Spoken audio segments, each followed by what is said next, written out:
अस्सलाम वालेकुम दोस्तों, अपनी नेक्स्ट वीडियो के साथ आपको वेलकम करता हूं अपने इस चैनल में। उम्मीद है सब खैरियत से होंगे। काफी अहम अपडेट है जो आप लोगों के साथ शेयर करूंगा, जो कि स्पेन की हुकूमत की तरफ से अनाउंस की गई है। इसका लिंक आपको नीचे डिस्क्रिप्शन में मिल जाएगा। तमाम दोस्तों से गुजारिश है वीडियो को कंप्लीट देखा करें। जो भी वीडियो में कंप्लीट देखने के बाद आपके जहन में क्वेश्चन हो तो आप नीचे कमेंट कर सकते हैं। वो आप जब करते हैं, जो मैंने इसी वीडियो में बताया होता है उसके बारे में कमेंट करते हैं, तो फिर मुझे जो है वो तकलीफ होती है और मैं कहता हूं कि वो तमाम इन्फॉर्मेशन मैंने ऑलरेडी वीडियो में दी है। आपने सिर्फ क्वेश्चन ये इसी वजह से पूछा क्योंकि आपने वो वीडियो कंप्लीट नहीं देखी। इस वजह से वीडियो को कंप्लीट देखा करें।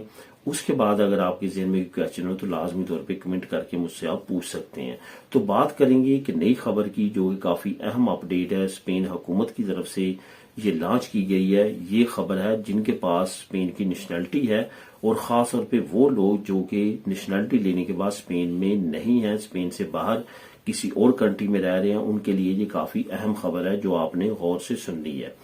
असल में हुकूमत को ये नौबत क्यों आई कि उन्होंने एक नया कानून पास किया पासपोर्ट या आईडी कार्ड को रिन्यू करवाने के लिए। जैसे कि आप जानते हैं कि जो कानून है उसके मुताबिक ये है कि अगर आपका पासपोर्ट या दनी जो है वो एक्सपायर होती है, 6 महीने से कम आपका टाइम रह जाता है, एक दिन भी कम, तो आप उसको रिन्यू करवा सकते हैं। अगर आप उससे पहले जाते हैं तो वो आपको कहते हैं कि आप इसको रिन्यू नहीं करवा सकते जब तक इसका टाइम पीरियड 6 महीने नहीं हो जाता। अब यहाँ पे मसला क्या था कि बहुत सारे जो स्पेनिश नेशनल हैं वो किसी और कंट्रीज में रहते हैं, तो उनके लिए ये मसला होता है कि अगर वो 1 साल खत्म होने के करीब मुल्क में आते हैं और अभी पासपोर्ट जो है उनका फॉर एग्जाम्पल 7 महीने वैलिड है और अब वो वापस जा रहे हैं, तो अब 1 महीने के बाद जब 6 महीने का रह जाएगा तो वो वापस आएंगे उसको रिन्यू करवाने के लिए। इस तरह की सिचुएशन उनके साथ दरपेश थी और उन्होंने इसके बारे में कंप्लेन की थी। अब यहाँ पे ये एक सिचुएशन है। दूसरी आपको थोड़ी सी इन्फॉर्मेशन ये भी देता चलूं कि बहुत सारे दोस्त इस पे भी कमेंट करते हैं, पूछते हैं। सबसे अहम चीज आपने ये जहन में रखनी है, जो लोग स्पेन की नेशनैलिटी लेने के बाद किसी और कंट्री में जा चुके हैं, जैसे हमारी कम्युनिटी के बहुत सारे लोग यूके में जा चुके हैं, उसके बाद जर्मनी में जा चुके हैं, और यूरोपीय यूनियन से बाहर किसी और कंट्री में कनाडा, अमेरिका, ऑस्ट्रेलिया ऐसी जगहों पे जा चुके हैं, तो उनके लिए बहुत अहम कुछ कवानीन है जिनको आपने ज़हन में रखना है वहां पे रहते हुए। एक तो मैंने काफी ज्यादा बात की थी कि एक सर्टिफिकेट है जो आपने 3 साल के अंदर अंदर जाके अपनी मुतलका कौंसिल या एम्बेसी जो स्पेन की है वहां पे जाके उसको फिल करना होता है और वहां पे अपना इंटरेस्ट जाहिर करना होता है कि मैं स्पेन की नेशनैलिटी को कंटिन्यू करना चाहता हूं। 3 साल तक अगर आप ये नहीं करते तो आपके लिए मसला हो सकता है, आपकी नेशनैलिटी ऑटोमेटिकली खत्म हो सकती है।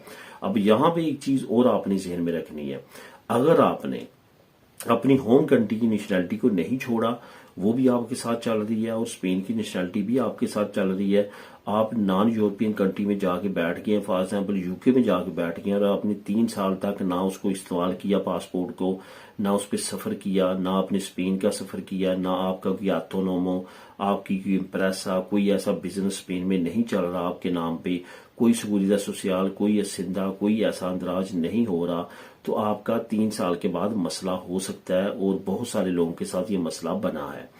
उसके लिए मैंने आपको कहा था कि वो सर्टिफिकेट आपने फिल करना है जिसके बेशुमार फायदे भी हैं।